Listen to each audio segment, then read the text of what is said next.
Sure. As I've kind of mentioned before, like just couldn't be more proud of our kids, right? We've been working really hard. I'm so grateful for the guys' buy-in and how they handled the whole transition and to put it together and play really well in 3 phases tonight. I think it's just a testament to them and their hard work. Number of big-time individual efforts, but collectively as a team, I saw us turn the ball over on defense, saw us have almost 500 yards offense, and we had 2 special teams touchdowns. So really 3-phase win for us against a team that finished, I think they were 20th in the country last year in defense with 11 starters back. So, although their win-loss column didn't say it, they played pretty good defense. So really excited all in all with our effort, and happy to answer any questions. Coach, how are you feeling about DJ Smith? Obviously, you came into this game with no D1 snaps under his belt, junior college transfer, and then he balled out 320. How are you feeling about that? I'm super proud of DJ, right? I mean, like, the things that you want your quarterback to do are to protect the football, make great decisions, and, other than the one he kind of underthrew, I mean, he made some unbelievable plays with both his feet and his arm tonight. That 3rd down where he scrambled around and kind of pitched it to Ty Cord was an unbelievable play at kind of a critical point where it kind of kept them from getting any momentum. And I think those are the things that he can do for you. And for him to come out and go 20-24 and run the offense as efficiently as he did, I couldn't be more proud of that young man. A lot of guys, Coach, the new quarterbacks come in nervous. Did you see nerves from him early on? No, I mean, listen, he may be new to Mercer, but he's not new to playing or winning, right? I mean, that kid's the Gatorade Player of the Year at Mississippi for a reason. He won at the JUCO level, and you're going to see him keep winning for us. And we're excited, right? This is usually make the most growth between the first and second game, so I couldn't be more excited to see how he continues to grow in our offense. Receiving-wise, DJ, I think it was like 12 different guys caught pass feed, and the running back room was the same deal. 5 different guys make gains on the ground. How big is it for you to spread it around like that, and what kind of impact do you see that having going forward? Well, hopefully it just speaks to the team culture, right? Like, and no one was pouting or not if they weren't getting their touches, right? And you had, again, you had 12 guys catch footballs tonight. I think you had 3 or 4 running backs run the football, and that speaks to a team culture that puts the team first and winning first. And the plays will come if you continue to do your job and execute your role as good as you can. Coach, what did you see from the offensive line tonight? I know that was something that you guys are a work in progress this summer, but what did you see from? Yeah, I would have, they bring quite a bit of pressure, that team does. So, there's some times where running the football into some of those looks would have been running, it would have been not conducive. So you saw us with some of the short, quick throws, and I thought we took what they gave us in that aspect. I thought Coach Soto's game plan with the offensive staff was fantastic. But, I thought that young O-line, because it is young, right? There's a fair amount of new starters. I thought we did a good job. Bunch of room for improvement, but they did a good job tonight. What are some things what is maybe one thing that last night you're like, hey, I hope we do this well tomorrow, and you got it and we did it well tonight? Yeah, win number one, but just play with great effort, great enthusiasm, celebrate one another when they make big plays. I just think that's indicative of a strong locker room and a strong culture. And when you don't care who gets the credit, I think it just speaks volumes to the type of team you can be when you match those characteristics with guys that can play football. What are some of the things you talked to the guys about? Obviously, adversity with the hour-and-a-half rain delay, lightning delay. How'd you keep them loose? Yeah, we just said delayed, not denied. It was one of those things where it was hard to get a game plan because every time the lightning thing goes off, it resets to 30 minutes, and we get about 15 minutes into one, think we're going to be good, and then the thing would reset. So it's hard to get into rhythm. Talk to the kids in pregame, just delayed, not denied, and I thought we did a good job handling it. Like, if you're going to have it, it's best to have it at home because we have food available, in our building. And I thought our strength staff and our trainers did a great job with our hydration as we kind of waited out, right? Because you normally eat pregame like 4 hours out, so to fuel the body for, we're creeping up on midnight right now. So, I thought it was a great job by our strength staff and our training staff keeping those guys ready to roll. Got a question for Brayton. just curious, man. I mean, obviously, you have a big role in this game and even a bigger role in the offense. How are you feeling after tonight's performance? I feel great. It felt good being able to make plays and trust my teammates on on that last punt return, trusting Parker Roble and Ajante Dabbs and Scooter Risper to make their blocks. For that play to have been able to happen in the first place, tonight it felt great. Hometown kid, I mean, you're playing in front of a home crowd. I mean, does that add anything to this? It's great seeing all my family in the stands every game at the Bear Walks is a dream come true. Brady, talk through the punt return there at the end, and what you see. I mean, looked like you were going down for a little bit. That you managed to talk us through it. The punter was a little inconsistent, so I'm standing on the opposite hash, and he punts it all the way to the other side. So at first I was worried was I going to be able to get to it, and then once I got to it, and I saw Parker Roble lay out that kid, I was like, I got to make one guy miss, and I'm good. And that's what happened. Sorry. When did you know you were gone? I saw you at the end of the play. You high-fived somebody. I don't know who it was, but that was funny. But when did you know you were all the way gone? I knew I was all the way gone when I was on the opposite sideline and I broke the tackle, and that dude kind of slung off me towards the sideline, and I reversed the field. I didn't see nothing but orange, so I knew at that point it was going to the crib. Brady, talk about it. You played with this offense last year. What's different and better about the offense that you're on this year? Like y'all were saying, we threw to 12 different receivers, had 4 running backs do great tonight. And last year I felt like it was more based upon a lower amount of players. Not many people got the ball in their hands, so I felt like our offense was more restricted. And after tonight, I feel great about our offense, great about DJ Smith and his ability to stay calm. Even whenever he made that small mistake earlier, he kept on fighting, kept on battling, and made it happen.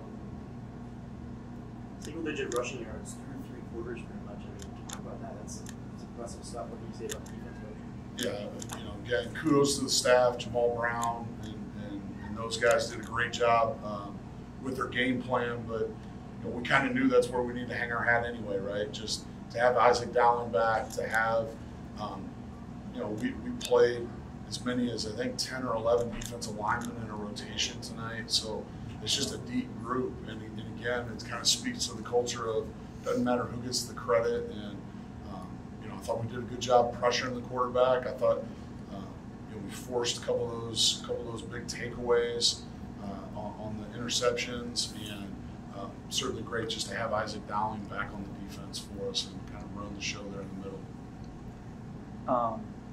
Obviously a big win, lots of big plays, but in the first half, some mistakes, penalties beat you a little bit, some open guys for them that maybe would have been larger gains if the quarterback had made the throws.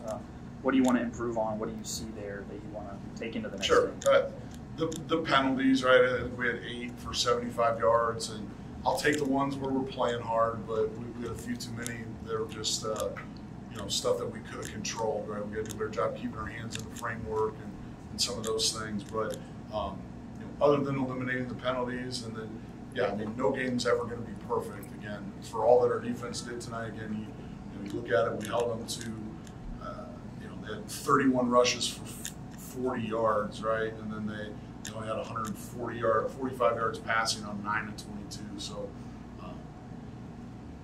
those guys were super consistent. There's going to be things, and we got to clean them up because we know we'll see them. Good. So we talk about your defense setting the tone of the long play down the far sideline away from you. You get to the 6-yard line, then your defense pushes them back 3 yards. Got to be practice. Yeah, I think that was a good tone setter for us, right? Like we talk about the most important play is always the next one, and that's why you don't give up on plays. We were able to get them down, and although the ball's on the 4-yard line, we were still able to stop them 3 times and hold them to a field goal. And I thought, that's as demoralizing as anything, I think, at times to folks. And so I thought that was a really critical point early in the game, and you saw us put 3 or 4 drives there together and push that lead to 28-3, I think, at halftime. So. Talk about your plans. Obviously, a Thursday night game, it sort of makes the weekend a little different. What's the next few days look like for the guys? Yeah, so we've been functioning on like a regular game week. So everybody in my house, I keep telling them it was Saturday today, like game day. So we'll come in and our kids will go to class tomorrow, and then we'll put the film to bed. We'll watch the film. We'll practice a little bit, and then they'll all have Saturday off to rest and recover. It almost functions like a little bit of a de facto bye week. Gives you a few extra days, so it'll be good for them. Preview, speaking of next week, going down to Bethune-Cookman, Daytona Beach. What are you looking for from them? What are you looking for from your team? Yeah, I mean, so much of what I'm concerned, I haven't even looked at Bethune, to be really honest with you. I mean, we've been so locked in on this first game and making sure we had everything ready to roll. We'll put a good look at them tomorrow. I think they play South Florida, who's a really good football team, on Saturday.